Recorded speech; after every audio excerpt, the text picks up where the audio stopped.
Welcome back. Three steps to stop playing small, our deepest fear. Now, does it feel like you're playing small? And you say things like, I'm holding myself back and sabotaging my life, and I'm tired of it. Life has just kind of been happening to me, and I would reluctantly be dragged along with it. I'm at a point in my journey now where I've been stuck and helpless, normally self aware, but recognizing that I've used the excuse of being too tired or too stressed to avoid doing needed work.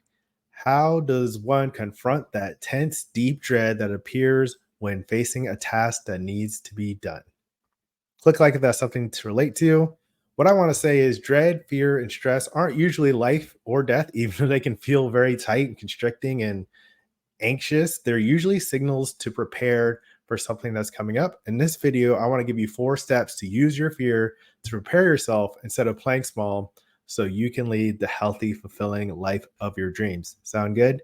My name is Reggie. I'm the founder of Fit for Freelance, where I build adaptive business leaders through compassionate health coaching. The guilt free game plan is the most compassionate way to break your weight loss and business goals into actions that you can take today so you can take confident ownership of your path to freedom and fitness. Compassion is the core value, one of the core values, one of 5: ownership, compassion, adaptive, science-based, and engaging.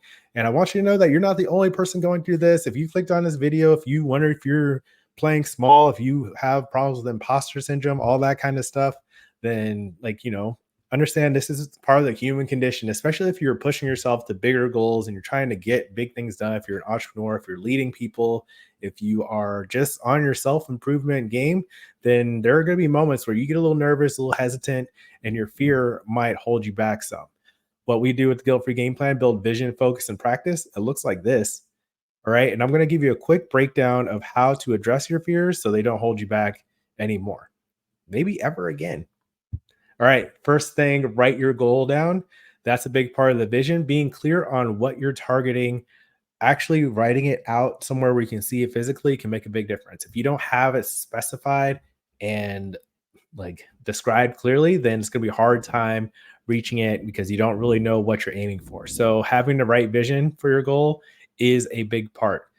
Next, 2, write all your fears about that goal. So if you have a goal, say about healthy eating, you want to feel more energetic from the foods that you eat instead of eating greasy foods that slow you down and make you tired, right? So that will be your goal. And then when you're writing down your fears about this, what are some things that can hold you back? So that means like maybe you have to prepare your meals in advance, but one of my fears is I don't know what to buy, or I don't know any recipes for healthy eating. I don't know if I have time to cook, right? I don't know if I can make good food. These are all potential fears. And what you do is write all these down so you can see what exactly makes you hesitant, what makes you nervous about this, and then you can better understand, get a more clear picture. If you don't write it down, you won't know, and then you'll just kind of feel stuck because you have all these things going on, and that can cause you to play small and not do the things that you intend to do. So write your fears about the goal, number 2. 3, address your fears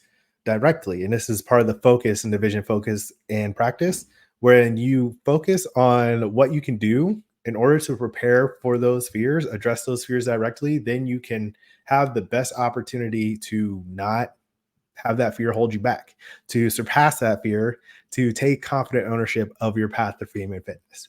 All right. So if you said things like, I don't know what to cook or what to buy, or I don't know any healthy recipes, or I don't know if it's going to be good, you can get the plant based transformation program down below in the description. There's also a free version, the snack pack. So you can try some of the recipes. It's got a done for you grocery list and recipes and a whole plan. So you know what to buy, how to cook it, and how to make it delicious. So things like that, where you are specific about each one of those fears that you're facing, how you'll address it.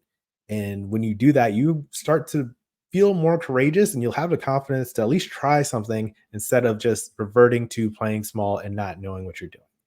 All right. And then the fourth step, write what you'll do if things don't go as planned, because things don't always go perfectly. When you're trying new things, when you're exploring new habits, when you're trying to change old habits, it's a process. So staying in practice is going to be crucial. You want to be able to adapt and execute in order to make sure that you're staying in practice. So writing down what you'll do if you don't like get the initial outcome, or if something goes wrong, that's going to help. So if you find out that like, okay, I didn't meal plan as I was expecting, so now I'm going to get fast food, then what kind of fast food will I get in this situation, right? What am I going to order off the menu?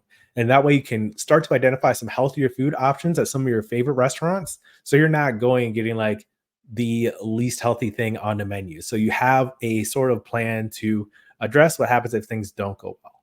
Or you might even get like a really healthy option, or stop by a healthy restaurant, or have something frozen and healthy in your refrigerator. There are tons of options here in this example. So writing what you'll do if things don't go as planned is a big step to like living large, I guess, not playing small. All right. So those are 4 tips. That's how you would do it. That's how you use your fear to help you instead of hold you back and continuing to play small. I actually made a video similar to this on the stress performance curve, freelancers working better under pressure. I'll put a link below for that. And that's basically, the more stressed you are about something, there's a certain level that you will get to where at first it makes you want to do better. It makes you plan for your performance, like what I was just talking about. And then if you don't manage your stress, or you don't feel like you have control of the situation, that can take you into distress, which can cause you to burn out and all kinds of bad things. So using your fear to help you and create plans is big. You'll want to check that video out. Also, working with a coach can help. That's what I do. I teach people how to take confident ownership of their path to freedom and fitness by breaking down these processes that you probably, or you might not think about, just because you're not a health coach. You just, get caught and you get stuck and you feel like something's wrong with you. You can't get past these challenges. Get some help so someone can help you understand the process, and you can make changes to address your fears and they don't hold you back. And I want to, there's a link below for that, for the guilt free game plan, the most compassionate way to break your goals down to steps you can take. And I want to leave you with this poem by Marianne Williamson. Our deepest fear is not that we are inadequate. Our deepest fear is that we are powerful beyond measure. It is our light, not our darkness, that most frightens us.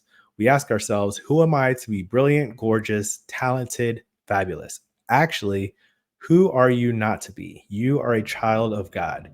Your playing small does not serve the world. There is nothing enlightened about shrinking so that other people won't feel insecure around you. We are all meant to shine as children do. We were born to make manifest the glory of God that is within us. It is not just in some of us, it is in everyone.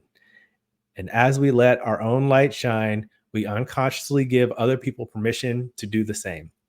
As we are liberated from our own fear, our presence automatically liberates others. And that's a big part of what I'm talking about. That's also in Coach Carter. But what I'm talking about in terms of building adaptive business leaders through compassionate health coaching, when more people understand that they are, this child of God, this great being with tremendous power, and you don't shy away from that, when you step confidently into that, then you empower the people around you, not only the people who are reporting to you or who you were leading, but people who are watching you shine like that. They'll be like, maybe I can shine like that too.